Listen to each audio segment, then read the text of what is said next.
8126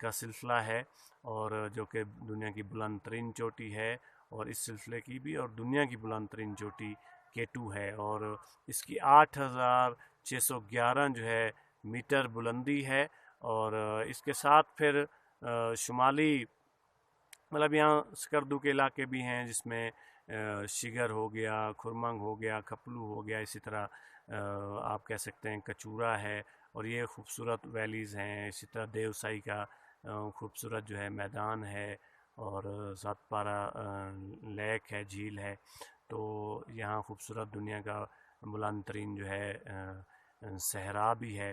تو اس کے ساتھ پھر یہ سلسلہ اس پہ مطلب رکتا نہیں، بلکہ ایک پاکستان کا شمال مغربی بلند پہاڑی سلسلہ جس کو کوہ ہندوکش کہا جاتا ہے، اس کی بلند ترین جو چوٹی ہے، اس کوہ ہندوکش کی چوٹی جو ہے وہ ترچھ میر ہے، اور اس کی بلندی تقریباً 7600 جو ہے 56 میٹر بلندی ہے، جو کہ سطح سمندر سے یہ بلند ہے، اور اس سلسلے کی یہ ترچھ میر سلسلے کی یہ بلند ترین چوٹی ہے، اور پاکستان کے جو پہاڑی سلسلے ہیں ان میں تیسرے نمبر پہ اس چوٹی کا نام آتا ہے۔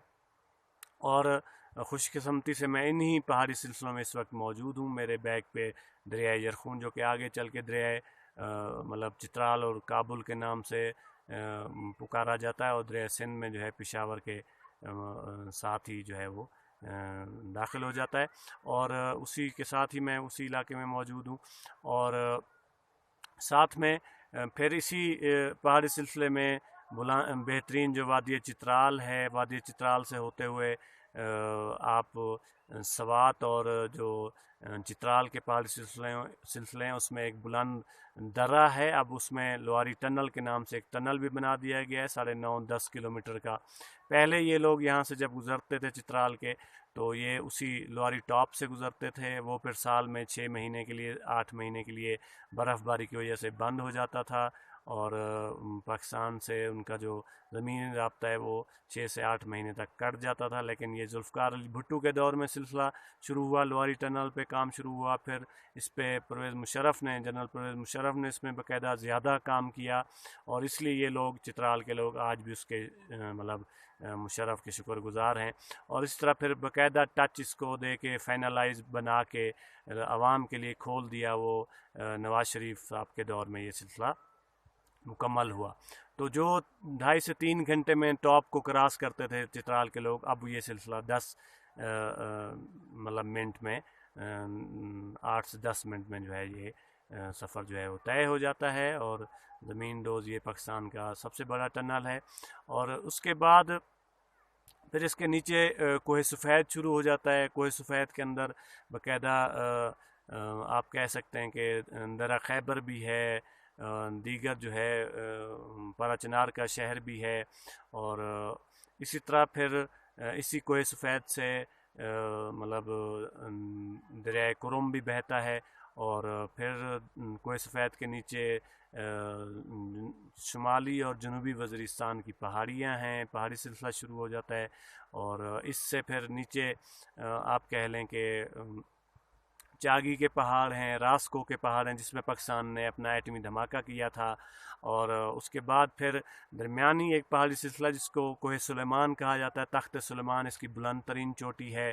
اس کے بعد جو ہے نیچے جو ہے کوہ کیر تھر کا علاقہ پہاڑی سلسلہ شروع ہو جاتا ہے، جو کہ صوبہ سندھ کے جو ہے مغرب میں واقع ہے، اور اسی سے دریائے لیاری، دریائے حب اور دریائے دشت، یہ دریا یہاں پہ بہتے ہیں۔ اور اس سے پہلے دریائے چترال اور دریائے کنہار، دریائے کابل، یہ جو میں نے آپ کو کوہ ہندوکش اور چترال کے پہاڑی سلسلے کا بتایا ہے، اس میں وہ دریا بہتے ہیں۔ لیکن یہ دریائے دشت، دریائے لیاری، دریائے مطلب حب جو ہے، یہ یہاں سے اسی کوہ کیر تھر سے ہوتے ہوئے اس میں گرتے ہیں، بحیرہ عرب میں جا کے گرتے ہیں۔ تو یہ پہاڑی سلسلے ہیں، اس پہ مزید بھی تفصیلی ہم انشاءاللہ جو کلاس میں ہوگا اس میں زیادہ بات کریں گے، کیونکہ یہ تھوڑا سا 15 سے 20 منٹ کا لیکچر ہے۔ اور اس کے ساتھ پھر ان پہاڑی سلسلوں کے ساتھ ساتھ پھر پاکستان کے جو اہم میدان ہیں، میدانوں پہ ہم بات کریں گے۔ میدانی سلسلے میں پاکستان کے جو ہے سب سے پہلے دریائے سندھ کا بالائی میدان ہے، جو کہ آپ کہہ سکتے ہیں کہ ڈی آئی خاں کے علاقے سے کے پی کے ڈی آئی خاں اور ادھر سے پوٹوہار کے علاقہ ختم ہونے سے شروع ہوتا ہے، اور نیچے کوٹ مطلب مٹھن تک جو ہے، مٹھن کوٹ کا جو علاقہ ہے یا ہیڈ پائنند ہو گئی، وہاں پہ جا کے اس کا اختتام ہوتا ہے۔ یہاں پہ تقریباً پاکستان کے اور پنجاب کے جو 5 دریا ہیں وہ ملتے ہیں۔ اس کے بعد پھر آگے جو ہے دریائے سندھ کا زیری میدان شروع ہو جاتا ہے۔ یہ بہت ہی بالائی میدان، بہت ہی زرخیز ہے، اور دریائے سندھ کا جو زیری میدان ہے یہ بھی دونوں زرخیز میدان ہیں۔ ان میں پنجاب کے مطلب کہہ لیں کہ زمینیں، سندھ کی زمینیں جو ہے، ان میدانوں کی زمینیں سونا اور چاندی گلتی ہیں۔ سونے سے مراد ہے یہاں مطلب گندم بھی ہوتی ہے، یہاں مکئی اور جوار بھی ہوتی ہے، اور اسی طرح چاول اور کپاس کی بہترین فصل ہوتی ہے۔ تو یہ اس کو سونے اور چاندی سے مطلب تشبیہ دی جاتی ہے۔ اور یہاں کا آم بھی مشہور ہے، یہاں کے مطلب کھجور بھی مشہور ہیں، یہاں کے کیلے، فالسے اور انار کے باغات یہاں کے مشہور ہیں۔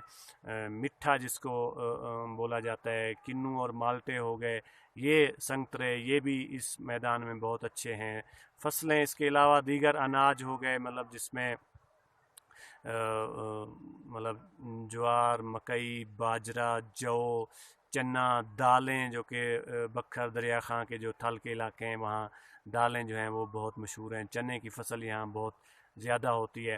تو یہ پنجاب ہے۔ پھر سندھ اگیتی فصلوں کے حوالے سے مشہور ہے۔ سندھ کا جو زیری میدان ہے اس میں کہہ لیں کہ مٹھن کوٹ سے لے کے پھر سجاول اور ٹھٹھا کے کہہ لیں آگے تک چلا جاتا ہے۔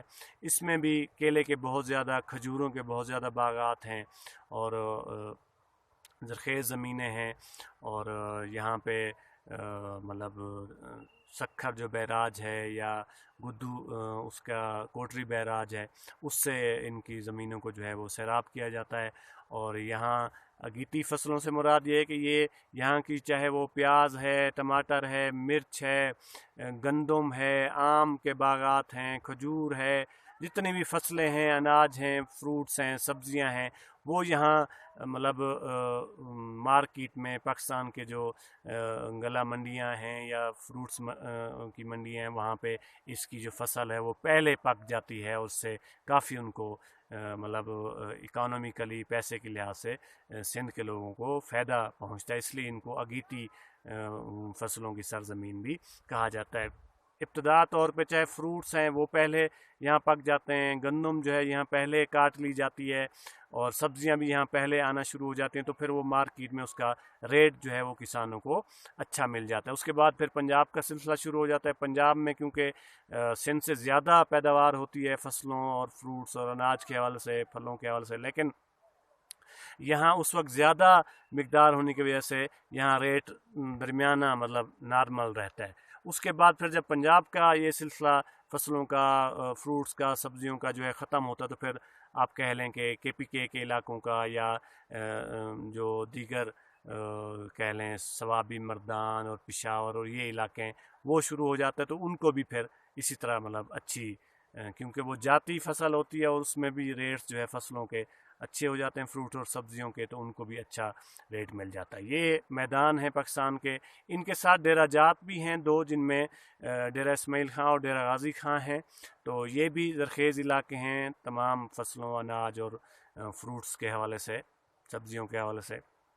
پھر یہاں پاکستان کے جو ہے سطح آ جاتی ہیں، سطح مرتفع بلوچستان اور سطح مرتفع پوٹوہار کے علاقے میں جو ہے دریائے سواں بہتا ہے، تاریخی حوالے سے اس کی بڑی اہمیت ہے۔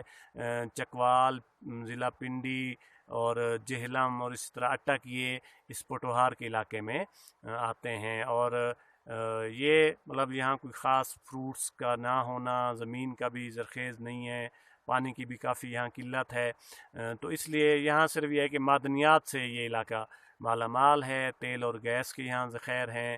اٹک ریفائنری یہاں کی پرانی ریفائنری ہے، اور اس طرح دیگر لوہے کے حوالے سے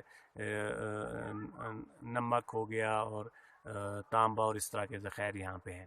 اور اس کے ساتھ پھر بلوچستان کا علاقہ ہے، وہ بھی پانی کی قلت کی وجہ سے کافی وہاں مطلب زرخیز نہیں ہے. علاقہ جو ہے وہ خشک رہتا ہے، سخت یہاں سردی بھی پڑتی ہے، لیکن جو چمن زیارت کے ساتھ ساتھ جو کوئٹہ کی مطلب کوئٹہ کا علاقہ ہے، شہر ہے، وہاں پہ جو کاریز ہیں، زمین دوز نالیاں بنائی جاتی ہیں، اس کے پانی کے ذریعے کافی زرخیزی ہے. وہاں کا فروٹس بھی اسپیشلی جو ڈرائی فروٹ ہے، خشک میوہ جات ہیں، وہ دنیا میں بھیجے جاتے ہیں، کافی مشہور ہیں. اور کوئٹہ کی وادی بھی مطلب کاروبار کے حوالے سے بہت مطلب مشہور ہے. یہ اس کے ساتھ یہاں اسی جو سطح مرتفع بلوچستان ہے، یہاں ہامون مشکیل کے نام سے ایک جو ہے نمکین پانی کی جھیل بھی ہے. اور ساتھ میں مطلب یہاں کافی کوئلہ ہو گیا، لوہا ہو گیا، تانبا اور سونے کے ذخائر جو ہیں یہاں کافی ملے ہیں. پرانی یہاں مطلب کہہ لیں تہذیب بھی ہے. اور اسی طرح یہ سلسلہ مطلب سطح مرتفع بلوچستان اور پٹوہار کے حوالے سے ہو گیا.